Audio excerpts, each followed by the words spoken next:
સાથે. અધ્યાય 10 શ્લોક 6 થી 10.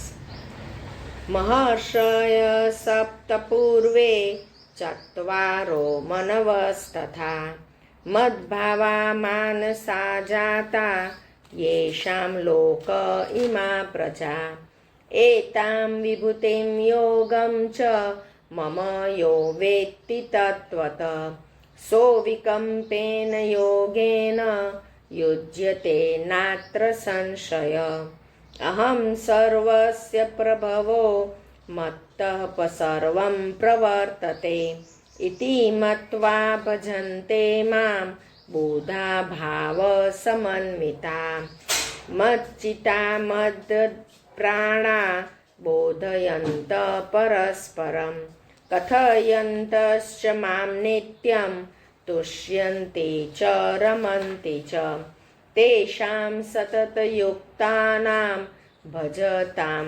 પ્રીતિપૂર્વકં દદામિ બુદ્ધિયોગં तं યેન માપ્નુપયાન્તિ તે. હવે એક શ્લોક જોઈએ. મહર્ષયઃ સપ્ત પૂર્વે ચત્વારઃ મનવઃ તથા મદ્ભાવા માનસા જાતાઃ યેષાં લોકે ઇમાઃ પ્રજાઃ. એટલે કે છે, અને હે અર્જુન, 7 મહર્ષિજનો, 4 એમની પણ પૂર્વે થયેલા સનક આદિ તથા સ્વયંભૂ આદિ 14 મનુઓ, મારામાં ભાવ રાખનારા, આ બધાએ મારા સંકલ્પથી જન્મેલા છે, જેમની સંસારમાં આ સઘળી પ્રજા છે. જો આ આખી પ્રજાની ઉત્પત્તિની વાત કરી.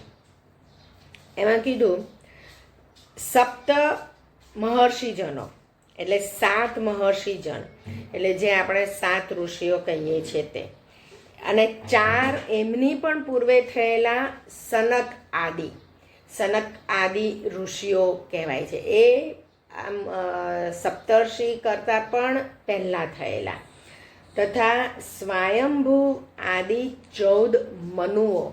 આ જે સ્વયંભૂ મનુઓ જે કહે છે ને, એ આપણા 14 મન્વંતરો, અને દરેક મન્વંતરના એક મનુ કહેવાય છે. તો અત્યારનું આપણું મન્વંતર ચાલી રહ્યું છે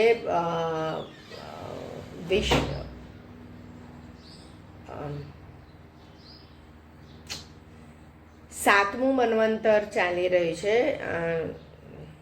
એકદમ એ શબ્દ યાદ નથી આવતો, પણ આપણને કોઈ બી પૂજા કરાવે ને, સંકલ્પ કરાવે ને પંડિત, એટલે એની અંદર આ મન્વંતર, આ યુગે,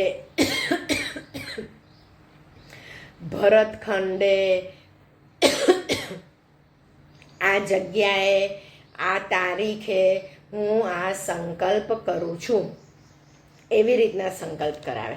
એટલે આપણી જે ટાઈમ લાઈન છે, બહુ મોટી ટાઈમ લાઈન છે. અને કહે છે કે આ 7 મહર્ષિજન, એમની પહેલાં 4 સનક, અને એની પહેલાં આ 14 મનુઓ, વૈવસ્વત મન્વંતર. અત્યારે જે ચાલી રહ્યું છે એ વૈવસ્વત મન્વંતર ચાલી રહ્યું છે. અને આ બધાએ મારા સંકલ્પથી જન્મેલા છે. એટલે જે વિષ્ણુ નારાયણ જે આપણે કહીએ છીએ ને, આપણી વાર્તાઓમાં હોય છે, એ શેષ નાગ ઉપર સૂતેલા હોય છે, અને એમના નાભી કમળમાંથી બ્રહ્મા બનાવ્યા, અને એ બ્રહ્માને કીધું કે તમે સૃષ્ટિનું સર્જન કરો. અને આવી રીતે એમણે આ સૃષ્ટિનું સર્જન કરતા હતા બ્રહ્મા. અને એની અંદર એ જે મહત્તત્વ જે કે જે આત્મા, જે ચેતના, એ વસ્તુ આ નારાયણ મૂકે, ત્યારે આ બધામાં જીવ આવે, એવું કે. એટલે કે છે કે આ બધા મારાથી જ મારા સંકલ્પથી જન્મેલા છે.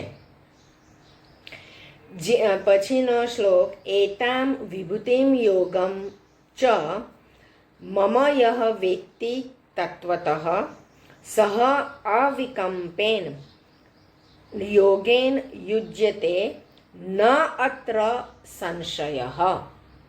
એટલે કે જે માણસ મારી આ પરમ ઐશ્વર્ય સ્વરૂપ વિભૂતિને અને યોગ શક્તિને તત્વથી જાણે છે, એ નિશ્ચળ ભક્તિ યોગથી યુક્ત થઈ જાય છે, એમાં લેશ માત્ર પણ સંશય નથી. ગેરંટી આપે છે કૃષ્ણ કે જે મને આવી રીતે જાણે છે, એટલે કે ઐશ્વર્ય સ્વરૂપ વિભૂતિ મારી અને યોગ શક્તિ, જે મને આવી રીતે જાણે છે એ ભક્તિ યોગથી યુક્ત થઈ જાય છે, એમાં કોઈ સંશય નથી. કારણ કે આગળ એમણે કીધું કે તમે મને જ્ઞાનથી પણ પામી શકો, તમે મને કર્મથી પણ પામી શકો અને તમે મને ભક્તિથી પણ પામી શકો. તો ભક્તિ એકદમ ઇઝીએસ્ટ માર્ગ છે, અને એટલે કહે છે કે તમે આવી રીતે મને તત્વથી જાણો તો એ તમારો ભક્તિ યોગ જ છે. પછીનો શ્લોક, અહમ સર્વસ્ય પ્રભવઃ મત્તઃ સર્વં પ્રવર્તતે ઇતિ મત્વા ભજન્તે મામ બુધાઃ ભાવ સંવિતાઃ.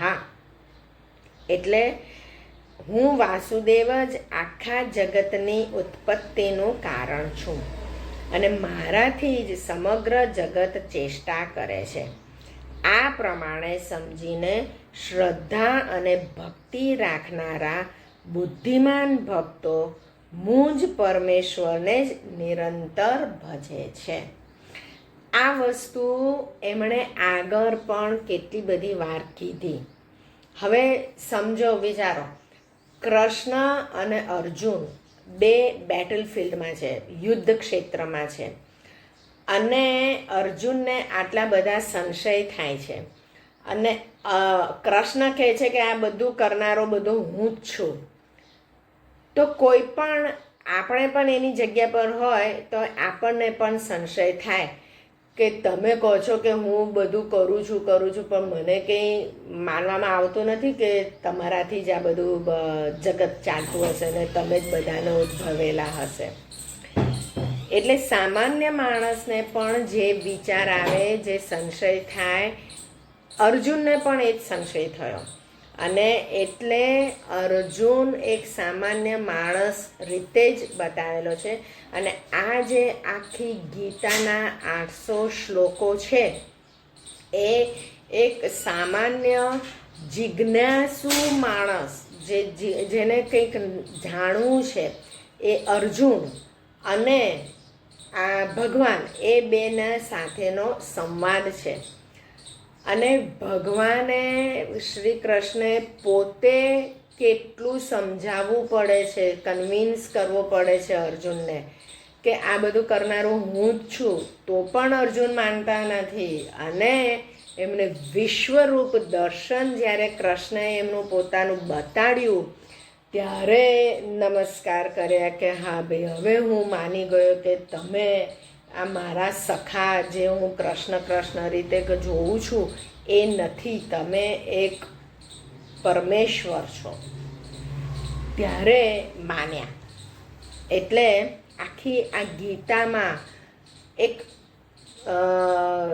સામાન્ય માણસને જે પ્રશ્ન થાય, જે સંશય થાય, એ બધાનું સોલ્યુશન કૃષ્ણએ આપ્યું છે. એ પછીનો શ્લોક, મચ્ચિતાઃ મદ્દત પ્રાણાઃ બોધયંતઃ પરસ્પરમ કશ્યંતઃ ચ મામ નિત્યમ તુષ્યંતી ચ રમંતી ચ.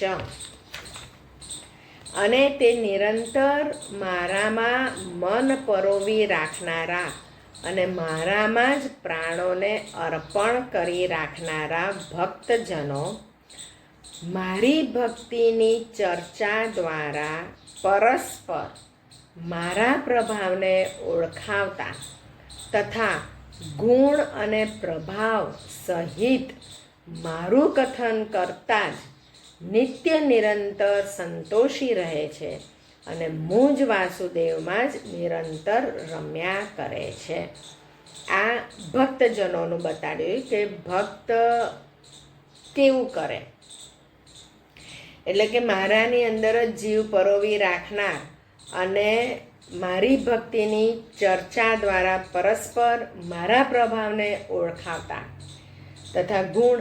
હવે આ જે ગુણ અને પ્રભાવ સહિત મારું કથન કરતા, એટલે કૃષ્ણ. હવે આપણે નોર્મલ માણસ આપણે આવું બધું કહીએ ને તો કોઈક એવું કહેશે કે આ જો આને અભિમાન આવી છે, જાણે કે બહુ મોટા ભગવાન બની ગયા હોય એવું.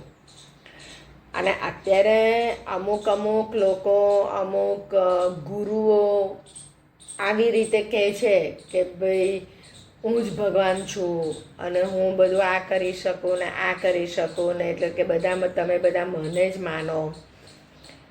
પણ આ કૃષ્ણ કહે છે કે આવું હું કરું છું ત્યાં સુધી અર્જુનને વિશ્વાસ બેસતો નથી. એ વિશ્વરૂપ દર્શન એમનું બતાડે છે ત્યારે વિશ્વાસ બેસે છે.